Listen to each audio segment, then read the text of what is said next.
Hi there, it's Jack, the Deputy Editor of Forestry Journal magazine, and I've made my way over to the VTC stand where I'm joined by Tom. Tom, first and foremost, how's APF going? How's the show going? Absolutely brilliant. Huge crowd here, huge interest, and people very happy to see something new, and this new innovation that we have here with the MEWP is very exciting seemingly for people who are in the industry and people who know a little bit about what's required for tree cutting to do it safely. And it's a great opportunity for all exhibitors to show their wares and lots of new stuff and lots of new innovations, including what we have here ourselves with the MEWP. So yeah, it's very good. Very good. And we can't help it. I mean, it's right here behind us. It's a massive beast. It's been drawing quite a lot of attention during the time we've just been standing here. What is it? What are we standing in front of? Well, this is a very special machine. This is a machine that can go across countryside, fields, etc., and medium to rough terrain, and you can set it up in very quick time, and you can reduce the side of trees back that are interfering with electricity cables, power lines, or even in a domestic garden or on roadside. The beauty of this machine is it's 50 kilometers. You can leave down your stabilizers and you can head down the road and you're onto the next job in a matter of minutes. The thing about a tractor is it's really the best of both worlds, because you can get in the field and you can get in the lawn with it in reasonable good conditions, and also on the road with the new tractors now with front suspension, cab suspension, they're as comfortable as any car or truck to drive.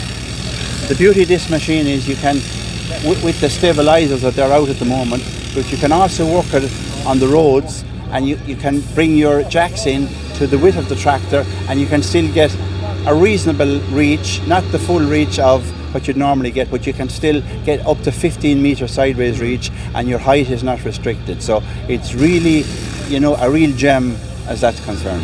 Yeah, I think anyhow. And what's the height normal? What's the maximum height? The working height of this particular machine is 32 metres. Hey, wow. And the company, we build them from 15 metres up to 18, 20, 22, 24, 26, 28. And this is the latest one of 32. So for the real big trees, the beauty of this machine, you have the lateral reach which you need for tree work at 20 metres height, and that's very particular. And it's only people really who are in tree work have done it with the other machines can see the little slight miscomings, because by the fact that the tractor is up to 8 tons in weight, it can ballast that with the stabilizers all much in fully, and you can get that extra bit of lateral reach, which is so vitally important in our industry. Yeah, and I think that's interesting. Maybe just a bit more about that. There are obviously quite a lot of MEWPs around APF. How does this one differ? What makes it stand out? Well, look, it's the only one, as you can see, on a tractor here, and the other one that I have back home in Ireland, I bought it in 1999. It's still going out every day making money for me, and all we done there 4 years ago was change all the hydraulic hoses and all the electrical components, and it's gone picobello since, and it's an excellent machine. And tell me a wee bit about VTC and how you actually came to discover this machine, because I believe it's quite an interesting story. Well, like I said, many years ago I was on holidays with my lady out in Germany, and I always wanted to buy an MEWP, and I'd been looking at four-wheel drive trucks, and I had a four-wheel drive truck, but it would go into some ground, but it wouldn't go into all ground. And what I was doing is climbing the trees with rope and harness and looking at my machine outside in the road, which wasn't very good. So once I was in Germany and I saw this tractor going down the road with one of these machines on it. So I said to my lady, pull in and stop that machine. So she said, listen, you can't do that, you're in Germany, you can't do that. So I said, pull in.